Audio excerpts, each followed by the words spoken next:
Georg Simon Ohm nace el 16 de marzo del año 1789 en Erlangen. Es hijo del cerrajero de la universidad. En su tiempo libre, su padre estudia con intensidad física y matemática, disciplinas que enseña también a sus hijos, Georg y Martin. Entre los años 1800 y 1805, Georg Simon Ohm cursa el liceo. Luego, a los 16 años, comienza sus estudios universitarios de matemática, física y filosofía en la Universidad de Erlangen. Es una época sin paz, ya que las tropas francesas al mando de Napoleón han montado sus cuarteles en Erlangen en su marcha hacia Prusia. Al año de comenzar sus estudios, Ohm debe interrumpirlos al atravesar una etapa de problemas económicos y se ve obligado a trabajar como docente en Suiza. Recién en el año 1811 regresa a Erlangen, donde finalmente culmina sus estudios.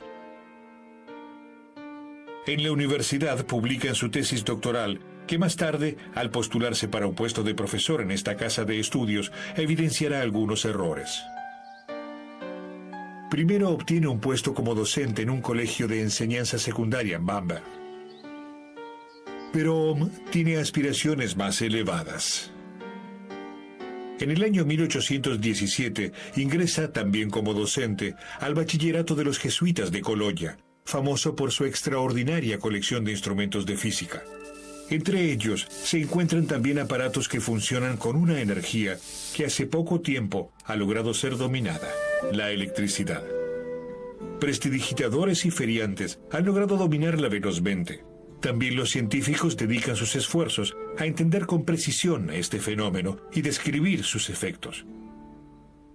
Ya en el año 1800, el físico italiano Alessandro Volta había diseñado una batería con la que, por primera vez, posibilitaba que la corriente eléctrica fluyera en forma constante. Gracias a la invención del conde Volta, comienzan a realizarse experimentos en torno a este nuevo fenómeno. Georg Simon Ohm comienza en el año 1820 sus primeros experimentos en el laboratorio de física del Colegio de los Jesuitas en Colonia. En esa época, los investigadores de prestigio creían que la tensión de un generador eléctrico y la corriente que conducía a un cable eran dos fenómenos de la energía eléctrica independientes entre sí. Por el contrario, Ohm está convencido de que debe existir una ley que vincule ambos fenómenos.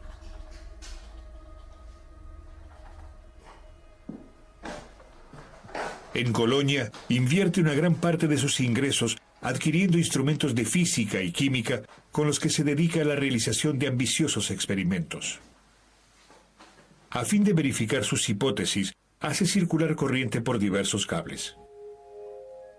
En cada uno de ellos mide la conductividad. Para ello, emplea una balanza de torsión en la que una aguja imantada se desvía en función de la intensidad de corriente. Experimenta con cables gruesos y delgados, largos y cortos, de cobre, plata, latón y otros metales.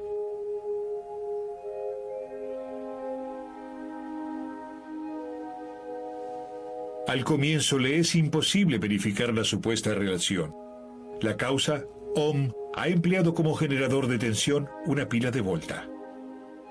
Sucede que la potencia de la primitiva batería química cae súbitamente cuando se hace un puente con un cable demasiado grueso entre sus polos. Los experimentos dan resultado recién cuando Ohm desarrolla su propio generador de corriente llamado termoelemento.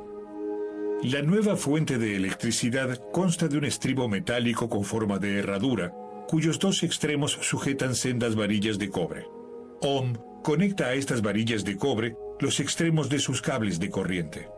Sin embargo, la corriente fluye solo cuando se enfría una de las puntas de la herradura con agua helada, al tiempo que se sumerge la otra en agua hirviendo.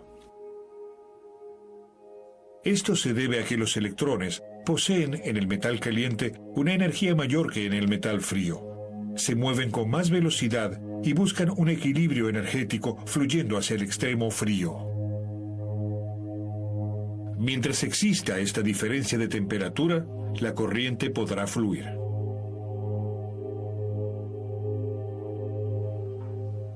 Ohm diseñó todos sus aparatos y unificó las condiciones en que se realizaban sus experimentos. Y ahora se confirma también la presunción del investigador. Por los cables más gruesos circula más corriente que por los delgados. Los cables cortos conducen una cantidad de corriente mayor que los largos. A esto se suma otro descubrimiento. No todos los metales conducen la corriente de igual forma. Un cable de hierro, por ejemplo, transporta menos corriente que un cable de cobre de igual longitud y grosor. Ohm denomina resistencia al valor que indica cuán fuertemente un cable frena la corriente. Esta resistencia es la que hace que dentro del conductor ocurran reacciones térmicas. Los electrones fluyen por el cable al tiempo que colisionan contra las partículas materiales del conductor. Cuanto más puntos de choque de este tipo se presenten en el camino de los electrones, mayor será el valor de resistencia del conductor. Con cada choque, los electrones se tornan más lentos y pierden energía, que se libera en forma de calor.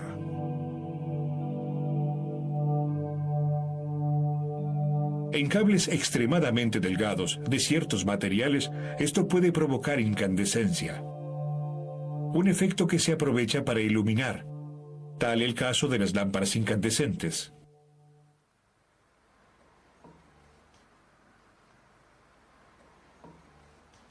La fórmula matemática que se puede deducir aquí se debe agradecer al modo sistemático de trabajo del investigador.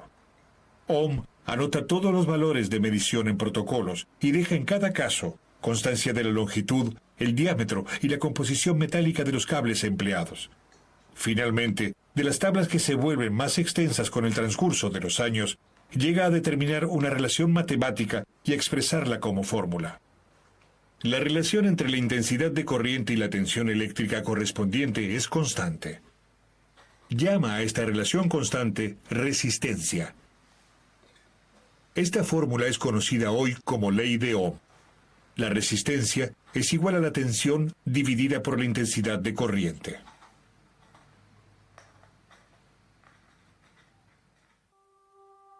¿Cómo se pueden imaginar estas relaciones? Lo más sencillo es hacer una comparación con un tubo de agua.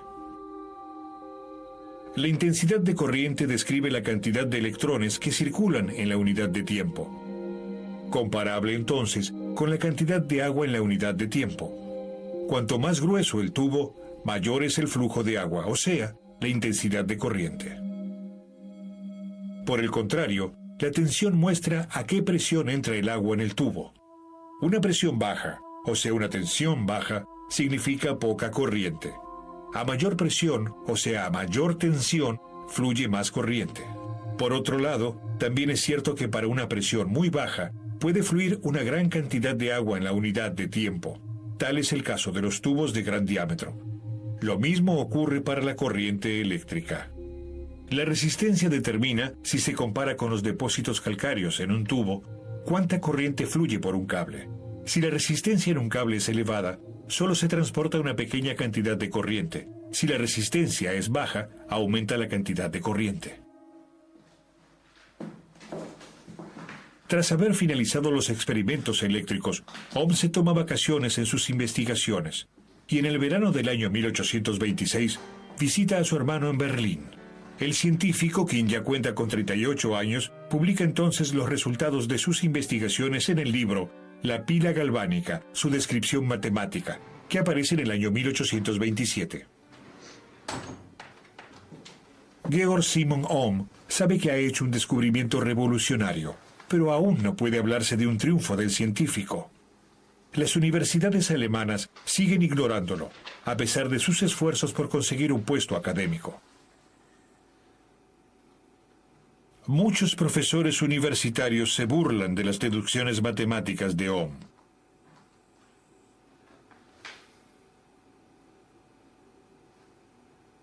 Después de haber sido rechazado en varias postulaciones por su fallida tesis doctoral, en el año 1833 consigue un cargo en la Escuela Politécnica de Nuremberg, en la cual 6 años más tarde asume como director. En ese entonces, su olvidada obra comienza a ser reconocida en el extranjero, en especial en Francia e Inglaterra. Ohm recibe un mayor reconocimiento en Alemania. En junio del año 1839, la Academia de Ciencias de Prusia le concede la membresía.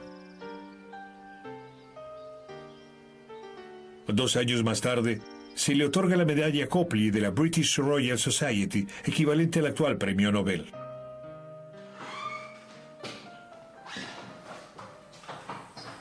Finalmente, a los 52 años de edad, es reconocido como científico. No obstante, sus trabajos de investigación no se limitan a la teoría de la electricidad. Los años del éxito lo llevan a emprender nuevos trabajos, en especial en el campo de la acústica.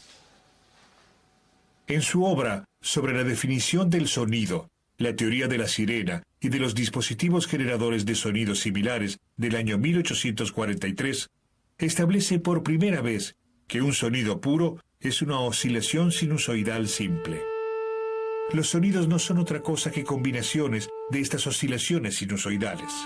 En el sonido del clarinete participan combinaciones distintas de las del sonido de un piano. Ohm sienta así las bases del análisis de los sonidos de la acústica.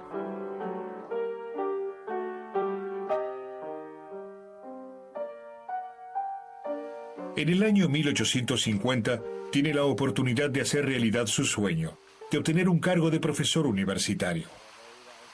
Con casi 60 años y la salud deteriorada, se convierte en profesor de matemática y física en la Universidad de Múnich. Pero la alegría por el tardío reconocimiento no dura mucho. 4 años más tarde, el 6 de julio del año 1854, muere Georg Simon Ohm tras un segundo ataque de apoplejía. Es enterrado en el viejo cementerio del sur de Múnich. Después de su muerte, Ohm recibe el reconocimiento científico que inmortalizará su nombre.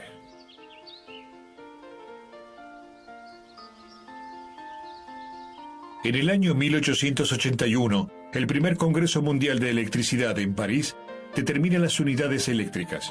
Establece el nombre de ampere a la unidad de corriente, el de volt a la unidad de tensión y el de ohm a la unidad de resistencia, simbolizada con la letra omega mayúscula.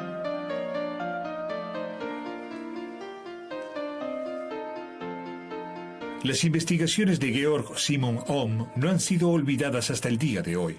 La ley de Ohm, que describe la relación entre tensión, corriente y resistencia, es el principio más importante que sustenta numerosos cálculos de la electrotecnia.